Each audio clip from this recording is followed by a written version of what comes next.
Have you ever heard of the man who wanted to live forever, but instead might have cursed himself for all eternity? This is the story of an emperor whose ambition was so immense it reached beyond the grave. Over 2,000 years ago, a figure rose from the chaos of warring states to unite a land and forge an empire. His name was Qin Shi Huang, the first emperor of China. He was a visionary, a tyrant, a builder of wonders. He connected the segments of what would become the Great Wall, a colossal barrier against the world. He standardized currency, writing, and law, molding 7 kingdoms into one nation. His armies were invincible, his power absolute. But there was one enemy he could not conquer, one final frontier he was desperate to cross: death itself. This fear, or perhaps this ultimate ambition, ignited an obsessive quest for immortality. The emperor commanded his most brilliant minds, alchemists, mystics, and explorers, to scour the known world for the legendary elixir of life. Fleets of ships were dispatched to mythical islands, and expeditions ventured into uncharted mountains. They brought back strange and wonderful concoctions, many of which contained a shimmering, alluring, and deadly substance, liquid mercury. Convinced that this divine water held the key to eternal life, the emperor consumed these potions, believing each sip brought him closer to godhood. But the very thing he believed would grant him endless life was, in fact, a slow-acting poison. The mercury ravaged his body, clouding his mind and hastening his end. The great Qin Shi Huang, the man who conquered all under heaven, died at the age of 49, a victim of his own desperate desire. His death, however, was not the end of his story. It was the beginning of a legend sealed in earth. For his final resting place, he had commissioned a tomb of such staggering scale it's known as the Underground Palace. It's a subterranean microcosm of his empire, designed to serve him in the afterlife. And standing eternal guard is an army unlike any other.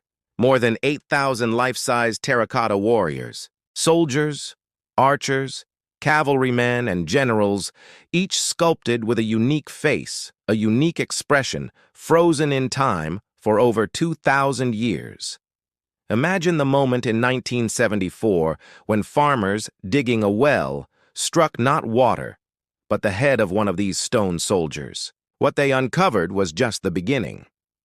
Archaeologists have since excavated multiple pits, revealing this silent, formidable army, still ranked in battle formation, ready to defend their emperor. But the soldiers are only the guardians. The true prize, the emperor's central tomb, remains sealed. And here's where the story takes a chilling turn. Ancient texts, written by the historian Sima Qian, describe the emperor's tomb as a map of his empire, with rivers and oceans simulated by flowing mercury. It was dismissed as a flight of fancy for centuries, but modern science has changed everything. Soil samples taken from the earth mound above the unopened tomb show mercury levels over 100 times higher than normal. The ancient legends are true. A toxic, shimmering mote of mercury still surrounds the emperor, a deadly trap laid down 2,000 years ago. Is it a booby trap, a symbolic representation of his domain, or the final element of a mystical ritual? The warnings in ancient texts are dire, speaking of crossbows set to fire on intruders and a curse upon any who would disturb the emperor's sleep. To this day, no one has dared to enter. We can see the army, but the emperor and his secrets remain tantalizingly out of reach, protected by a very real poison. So what does this all mean? Did Qin Shi Huang fail in his quest? Or did he achieve a different kind of immortality? He may not have found eternal life, but he created an eternal legacy. His name is not just a footnote in a history book. It's a legend that continues to mystify and captivate the world.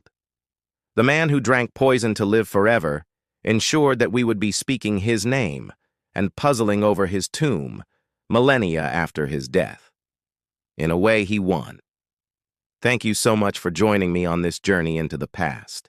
If you found this story as fascinating as I do, please hit that like button and subscribe for more dives into the mysteries of history. Let me know in the comments what you think. Is it a curse, a trap, or something else entirely? See you next time.